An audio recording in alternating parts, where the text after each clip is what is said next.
Exercice 3 petit b, donc ici on a une fonction qui est définie à partir d'une racine carrée, moins 3 fois la racine carrée de 2x plus 3. Donc quand on a une fonction comme ceci, mais ce qui nous intéresse d'abord c'est de savoir quels sont les nombres qui ont des images. Et donc pour avoir une image quand on a une racine carrée, eh bien il faut que je prenne un radicand qui est positif ou nul. Donc en fait, les nombres qui vont avoir des images, ce sont les nombres tels que 2x plus 3 est positif ou nul. Donc 2x plus 3 est positif ou nul, ça veut dire que 2x est supérieur ou égal à moins 3, ça veut dire que x est supérieur ou égal à moins 3 demi. Donc moins 3 demi, c'est une valeur très importante parce que c'est la valeur qui annule la racine carrée. Donc quand j'ai une racine carrée de quelque chose, je sais que la courbe, elle a une forme comme la racine carrée de x ayant une tête qui est comme ça. Ça c'est racine carrée de x, avec, si vous vous rappelez bien votre cours, une tangente verticale en 0.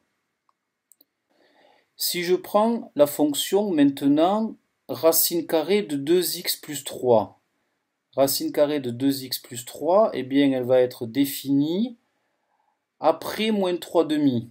Donc je vais mettre à moins 3 demi ici. Et les racines carrées, eh bien c'est quelque chose de positif. Donc on va avoir une tête de courbe qui va être la même que celle-ci. Alors peut-être un petit peu plus haute, un petit peu qui va être modifiée, c'est pas exactement la même. Hein. C'est pas une translation de la racine carrée de x de moins 3 demi carreau vers la gauche. Hein. Tangente verticale en moins 3 demi, et puis quelque chose comme ça. D'accord? Ça c'est racine carrée de 2x plus 3. Alors pour voir les images, il faudrait regarder. 0 a pour image racine de 3. Donc là vous allez être à racine de 3 par exemple. Vous avez deux points. Le premier point en moins 3 demi, le deuxième point en 0. Vous savez qu'il y a une tangente verticale, donc vous pouvez dessiner un peu la courbe. Ensuite, eh bien, on multiplie tout ça par moins 3.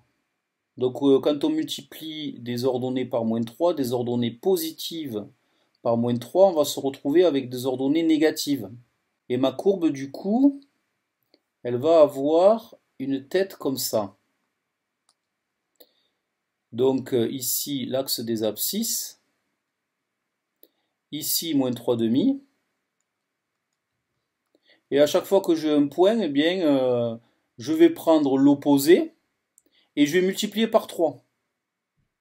C'est un petit peu, si ici ça fait racine de 3, donc ici je vais me retrouver à moins racine de 3, et il faut que je fasse 3 fois ça, parce qu'on fait au moins 3 fois la valeur. Donc du coup, je vais obtenir une ordonnée qui est par ici. Une tangente en moins 3 demi qui est verticale, et une courbe qui va avoir une tête comme ça. Le domaine du coup de ma fonction f, eh bien, c'est l'ensemble des nombres réels plus grands que moins 3 demi. Et on sait pour ce qui est de la continuité que f est continu sur son domaine de définition. Donc f est continu sur moins 3 demi plus l'infini, moins 3 demi étant compris. Donc en fait, on regarde maintenant la fonction racine carrée de x, et on sait, parce que c'est du cours, que la fonction racine carrée de x, elle est dérivable sur son domaine, mais exclut 0. Pourquoi? Parce qu'on a une tangente verticale en 0. Donc en fait, la fonction f qu'on a ici, eh bien, elle va être dérivable partout sauf à moins 3 demi. Donc f est dérivable sur moins 3 demi plus l'infini.